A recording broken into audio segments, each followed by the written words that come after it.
Dobrý den u dalšího pokračování pořadu Reflexy, ve kterém je náš stálý host Jiří Drejnar. Dobrý den. Dobrý den. Jsem rád, že jsi přišel opět do studia. My budeme pokračovat v povídání o tvém životě. A my jsme minule hovořili o tvé službě kazatele v Plzni a říkali jsme, že tam ještě zůstaneme, protože se budeme věnovat jednomu příběhu, který si prožil a byl takový intenzivnější. Ty si ho potom napsal do své knihy, kterou si nazval Víra a její zrcadlení. Možná ji tady ukážeme na kameru, že takhle vypadá. A my o tom příběhu, který je velice zajímavý a takový možná tajuplný, budeme právě dnes spolu víc hovořit.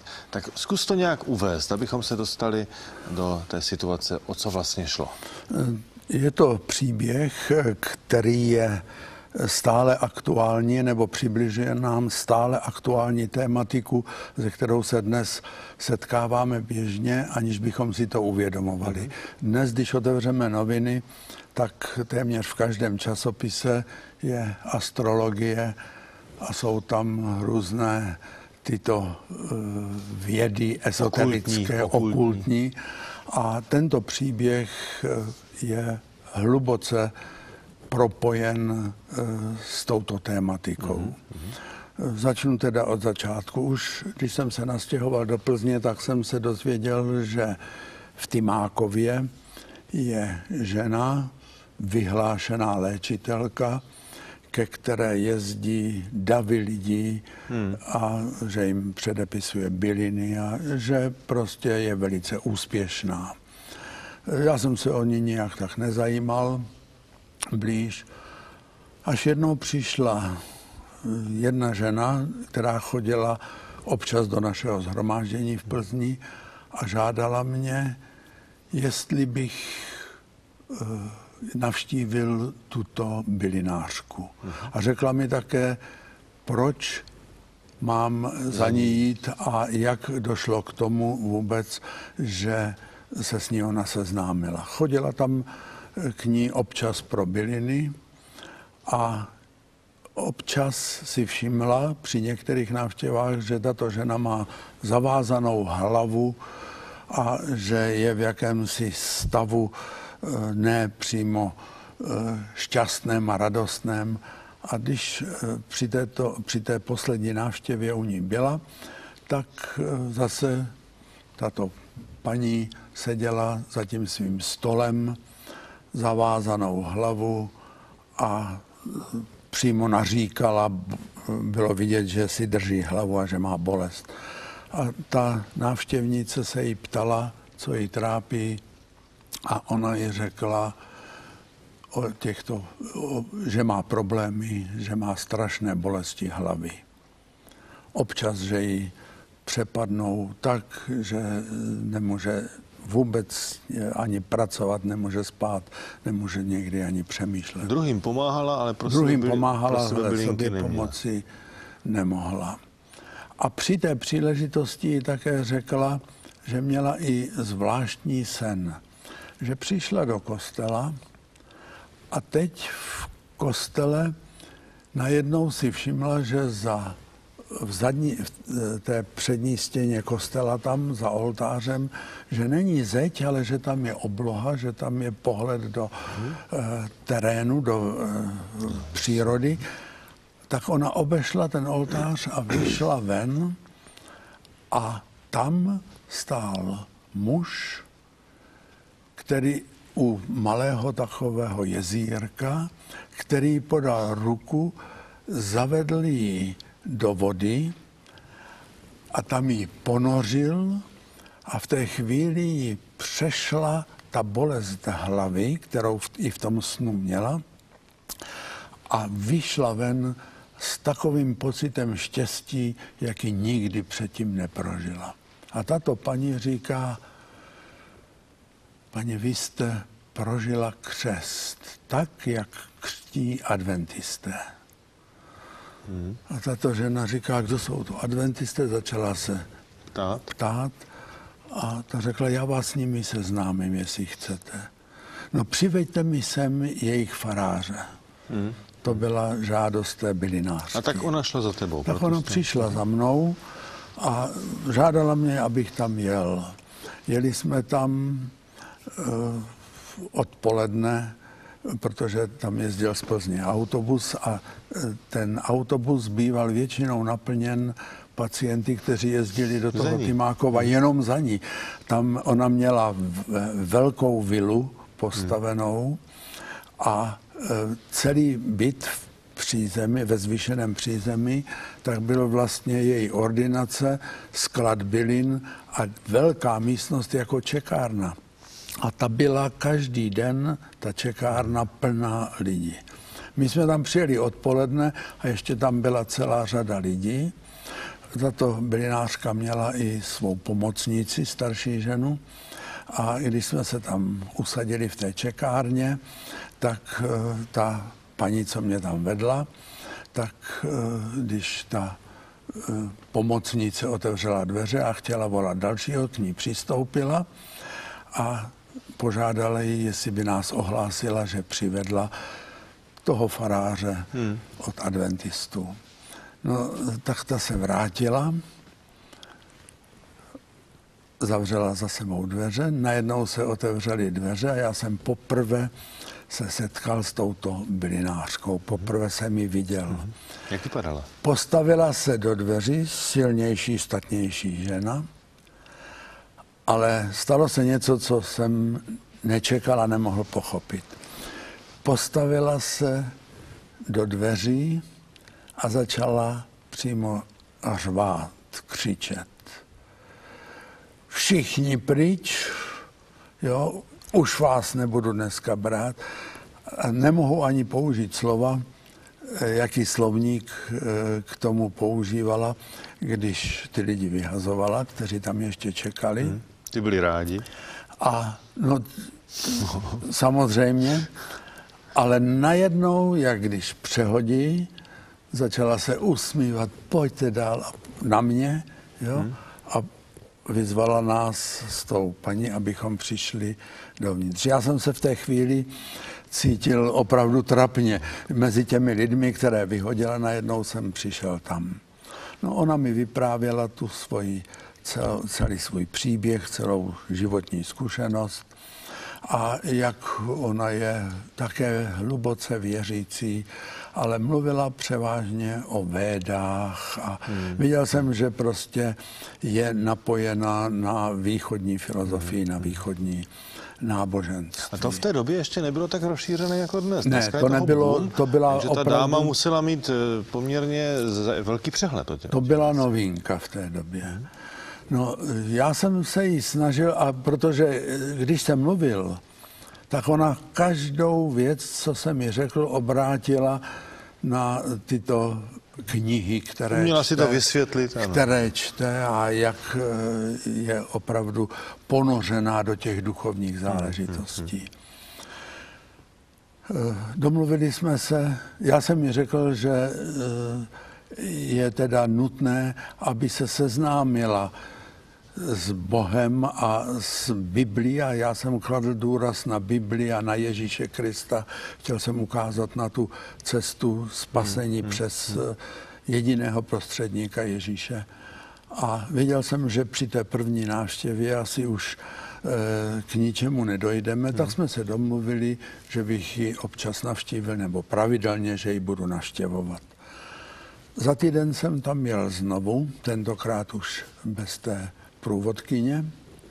A když jsem přišel, vzal jsem Bibli a chtěl jsem upoutat její pozornost na Bibli, abych mohl s ní vůbec mluvit. Tak jsem musel jí k té Bibli nějak připoutat, aby měla o ní zájem. Ale každá ta řeč, to, co jsem jí řekl, všechno vždycky zase vyústilo, že srovnávala a stavěla do jedné roviny s tím, na čem dosud budovala celý ten svůj duchovní svět. Měla takový systém a ty jsi do toho systému přišel jako další mozaika. A viděl jsem, že dokud nebudeme moci sedět a otevírat Bibli, že to bude marné a zbytečné. Rozešli jsme se opravdu s tím, že za týden ji znovu navštívím Ale já jsem z toho byl bezradný, jak to bude dál. Ale za týden já jsem se i za to modlil, aby Pán Bůh na ní působil, aby obrátil tu její pozornost k té Bibli. Za týden jsem tam přijel a ona měla před sebou, seděla za velkým psacím stolem a měla před sebou víko z krabice od bot a na něm bylo něco napsaného. A teď mi říká, já vám musím něco říct. Já jsem byla ve vaně, koupala jsem se a tak, jak občas na mě přijdou takové myšlenky, tak najednou mě přišla myšlenka, že musím psát a že musím napsat něco, že mám nějakou inspiraci. A tak jsem volala na manžela. Ona byla vdaná, její manžel byl dozorce vězňů ve Zbuchu u Plzně, pracovníka. A říkám, Karličku, prosím tě, podej mi papír a tužku. No on, ale rychle. On honem neměl nic jiného po ruce, než tady to víko od krabice od bot tam leželo a dal mi tužku a já jsem v té vaně napsala. Hříchem byla poškvrněna duše, nevědomost byla příčina. Dej, Pane Ježíši Kriste, by duše moje byla vzkříšena. Modlitbou vroucí prosím tebe, ty pravdy svatý chlebe, trny v mé hlavě v bodnuté pálí, moji duši ve smutek halí. Smiluj se, lásky, Pane, ať světlo v mé duši vzplane. Jsem Bible svatá, ceny kusu zlata, otevírám cestu v nebe a zavedu tam i tebe. A teď další. Vnoř se do nitra, nech knihy, neb nikdy nebudeš zbavena bídy. Ještě pokračuje to dál, ale tam pak ještě vyzvedává znovu Bibli. A říkala, toto je pro mě, já jsem to napsala a pak jsem si to přečetla, já jsem nevěděla, co píšu. Já jsem to psala z vyšší moci. Jo? Ale když jsem to napsala a přečetla, tak jsem tady četla, jsem Bible svatá, ceny kusu zlata. Nech knihy, neb jinak nebudeš zbavena tíhy. Já jsem všechny ty knihy a ty védy odložila a chci mít jenom Bibli. A teď ukázala, měla před sebou velikou starou Bibli v kůži vázanou na tom stole, otevřenou a říkala, budeme číst Bibli. Pro mě to byla do určité míry chvíle, která mi dala příležitost, abych s ní hovořil o Bibli, ale na druhé straně se mi tam něco nelíbilo. Takové zvláštní. Bylo tam totiž napsáno, vnoř se do nitra, nech knihy. Vnoř se do nitra. To je taková ta myšlenka, která křesťanství, i když neodmítáme soustředění, meditaci, jo? Ale není to ta meditace, to vnoření se do nitra toho rázu těch východních náboženství a filozofií.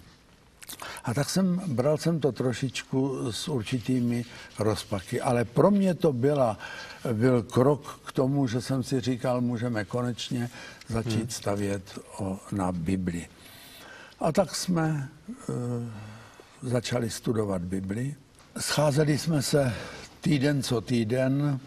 Ona občas přijela i do shromáždění. Pro ní nebyl problém, aby si vzala taxíka, protože když otevřela zásuvku, tak u toho velkého psacího stolu zásuvka byla naplněná, nadspaná přímo penězi, protože ty velké návštěvy, které tam přicházely, tak každý samozřejmě něco nechal.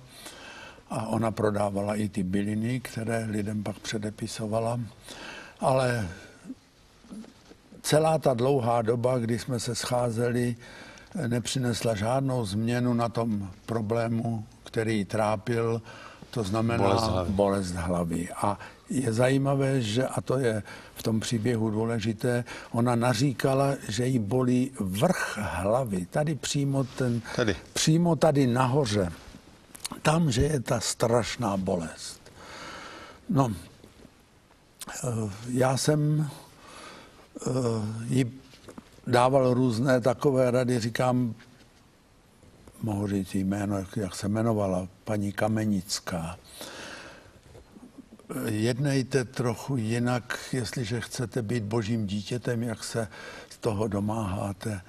Jednejte trochu jinak i s těmi lidmi. Jo, ona si to bylo její standardní chování. To bylo její standardní chování. Ona jako byla známá jako hrubec a ona nebyla vlídná na lidi. Ale přitom je zajímavé, že mi vyprávěla i různé jiné zkušenosti, kdy zase byli lidé, třeba určití prominenti, kterým pomohla. A na ty byla hodná. Byla velice milá. Například jeden lékař z plzeňské nemocnice byl jejím takovým dobrým přítelem, protože jeho žena měla nějaké problémy. Nikdo z lékařů si s tím nevěděl rady a někdo té ženě poradil, běžte za ní. Tak ona jela do Tymákova a ta žena vstoupila do dveří a ona na ní volá. Vy ke mně jdete, že máte nádor. Někdo vám řekl, že máte nádor, ale není to žádný nádor, je to živý nádor a bude to kluk a já vám půjdu za kmotru.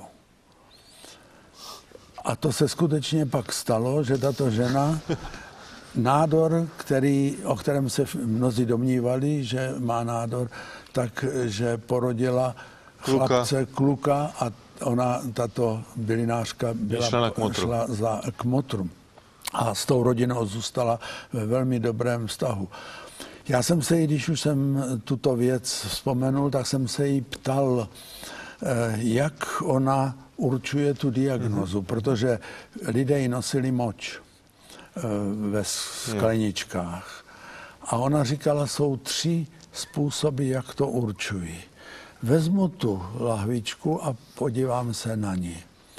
Někdy musím dlouho se dívat, až najednou začnu mluvit a já sama sebe poslouchám, co říkám, protože to není ze mě, ale já tu diagnózu určuji, dostanu vlastně. Někdy nemusím ani tu lahvičku s tou močí si vzít do ruky, že přijde pacient a já už vím, co mu je a já mu to řeknu přímo. Ale i 3. způsob je ten, že toto se nedostaví a já pak musím vzít, a tady mám kahan, vezmu moč do zkumavky a udělám normální analýzu, jakou by udělali v každé laboratoři nebo v každé lékárně. Ona měla i nějaké základní toto vzdělání, nějaké lékárenské. Takže i to pro mě zas byl takový impuls k tomu, abych přemýšlel, s jakou silou pracuje, kde je zdroj těch jejich informací, které získává. No tady v tom případě manželky toho lékaře, ta žena byla ještě ve dveřích a ona říká, bude to kluk. Není to nádor, ale bude to kluk. Ale vrátím se k tomu jejímu chování ještě. Když jsem ji vedl, aby byla mírná, vlídná, tak dostala zase další inspiraci k tomu, že napsala báseň. A tam bylo: neboj se, pravím tobě, změna nastane v krátké době. Ušetři zdraví, nedej vládnout zlosti, dej vyniknout boží ctnosti. Lásku lidem rozdávej, nekřič a více nenadávej. Ten, kdo k tobě běží, v pomoc a v tebe věří. A teď tady je ještě další text, ale v závěru jsou slova, která zase mě trochu zaujala, že jsem přemýšlel, z jakého to asi je zdroje. Nemluv zbytečně ani slova. Varujeme tě znova.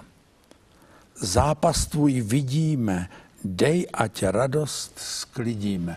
V té chvíli, když mi toto přečetla, tak jsem si říkal, to má něco, určitou spojitost, něco podobného s jednou zkušeností Ježíše Krista, když se setkal s tím posedlým a ptá se, jaké je tvoje jméno, zástup, množství, legie, ano.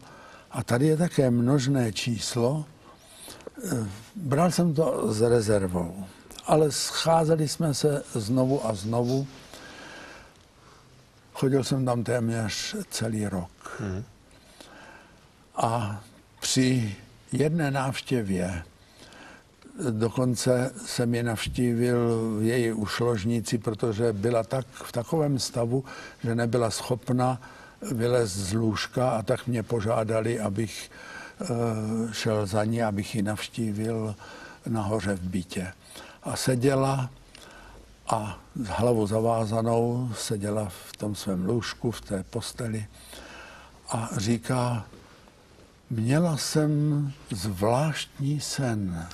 Nevím, jestli to byl sen, anebo jestli to byla skutečnost, ale přišel ke mně anděl a říká mi, čti žalm 68:22. A tak čekám na vás, mě říká, abyste mi to vysvětlil. Já jsem si to přečetla v Bibli, ale já tomu nerozumím. Já jsem otevřel u toho jejího lůžka Bibli a čtu. Raní zajisté Bůh hlavu nepřátel svých a vrch hlavy vlasatý, chodícího v hříších svých. Kralický překlad. Raní Bůh hlavu, vrch hlavy vlasatý, hlavu nepřátel svých. Já ji říkám, paní Kamenická, vy tomu nerozumíte. A teď ona se zarazila, já říkám, no tady vám Pán Bůh říká, že raní Bůh hlavu nepřátel svých. No chcete snad říci, že já jsem jeho nepřítel? Já říkám, no Bůh má za přítele každého, kdo se postaví na jeho stranu a přijme jeho slovo a plní jeho vůli. Ale vy zatím máte, a teď se mi řekl určité věci, které jsem viděl, že jsou v rozporu s tím, aby mohla opravdu jít tou cestou, otevřenou cestou za Kristem.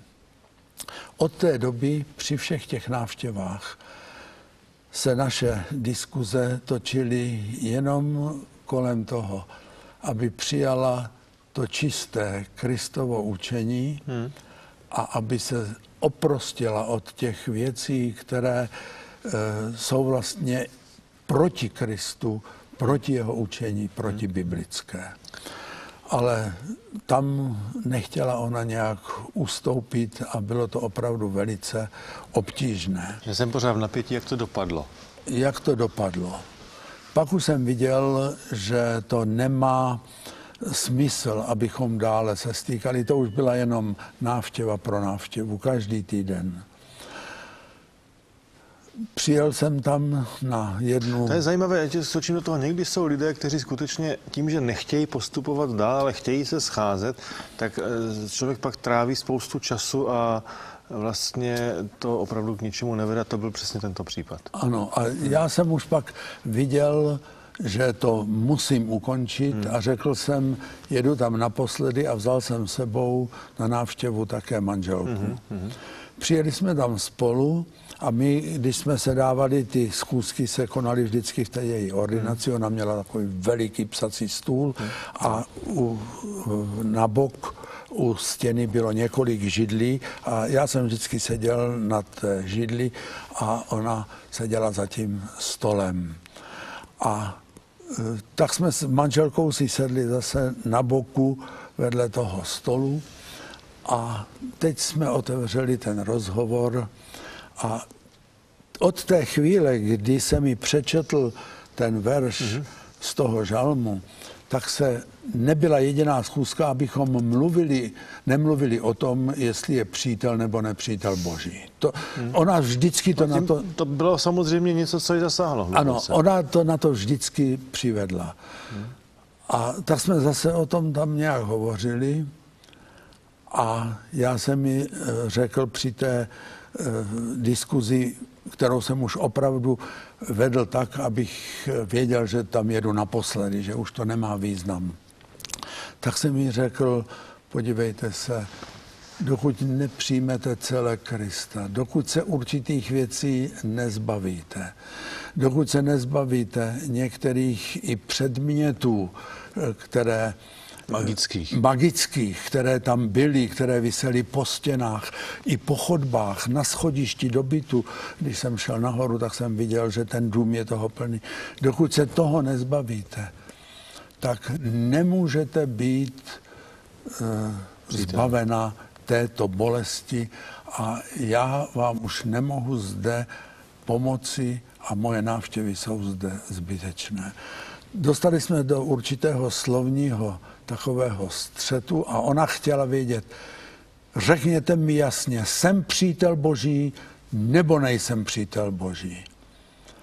A já jsem mi řekl na to, musím vám říct otevřeně, jste Boží nepřítel, protože nechcete znát jeho vůli a slyšet jeho hlas.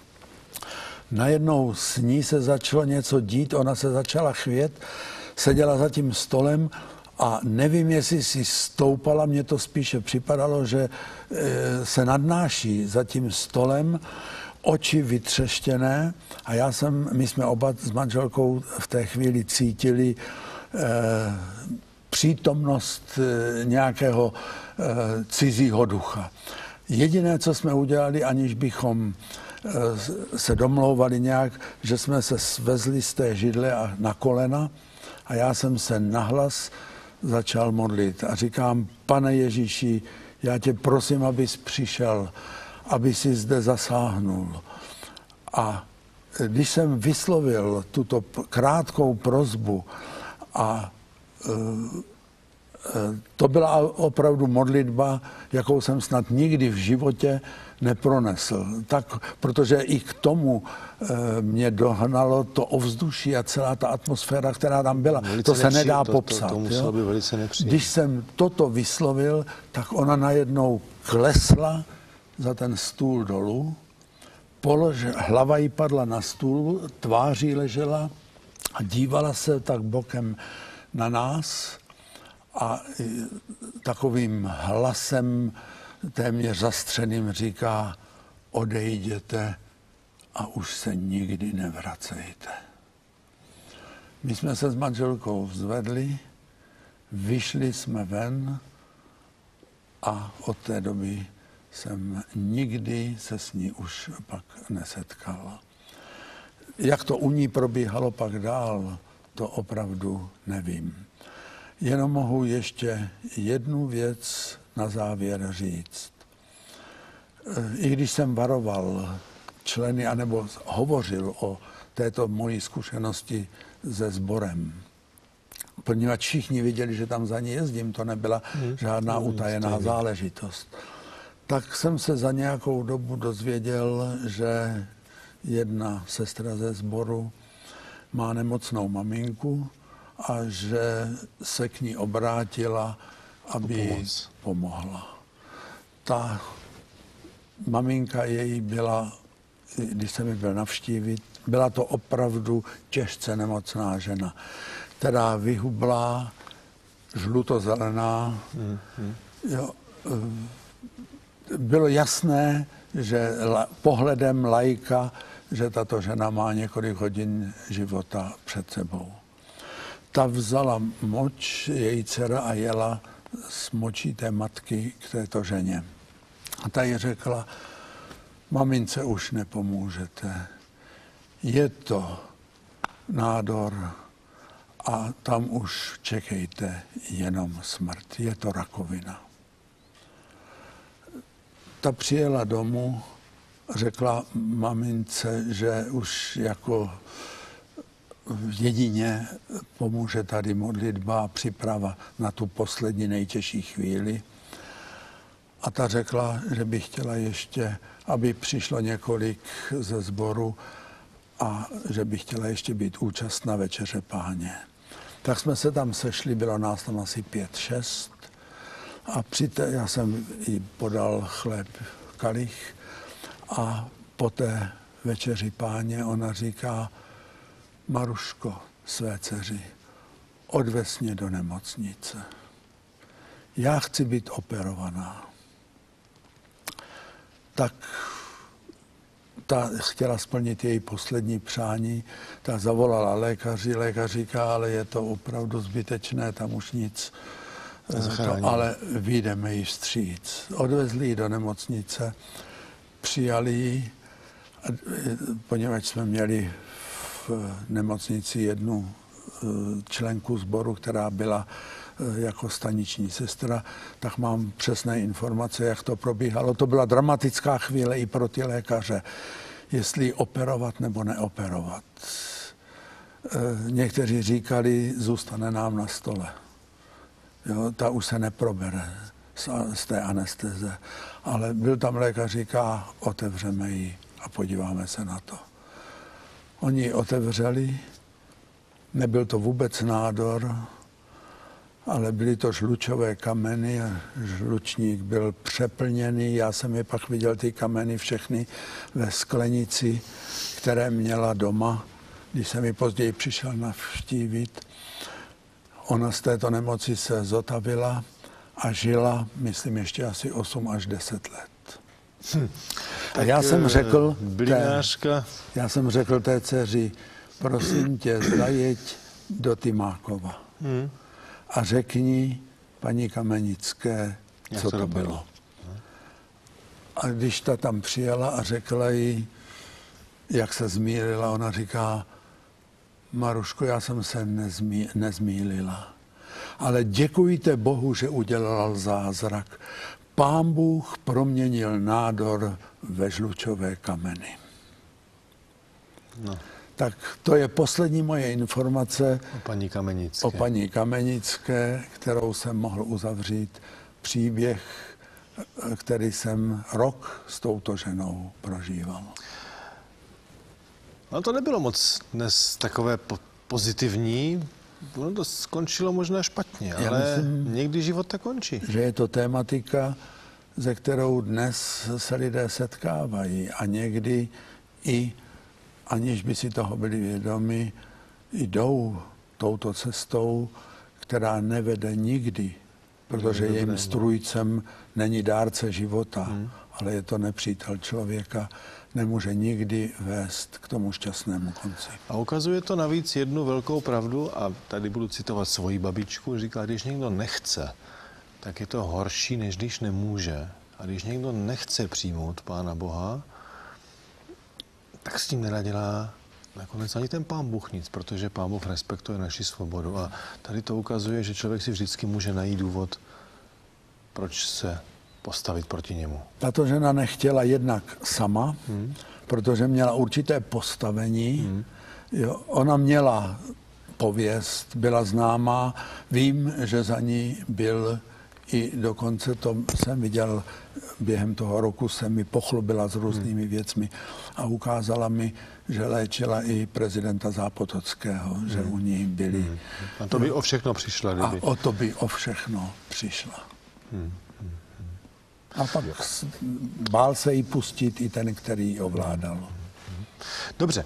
Jiří, děkuji za tu dnešní možná smutnou, ale poučnou zkušenost. Příště budeme veselější. Příště budeme veselější. Příště zůstaneme ještě na Plzeňsku a vím, že se podíváme do obce Lesná. Ano. A to bude docela zajímavé a taky dobrodružné. A já se moc těším, že se opět za týden sejdeme. Já se taky těším. Na Smíchově. Děkuji.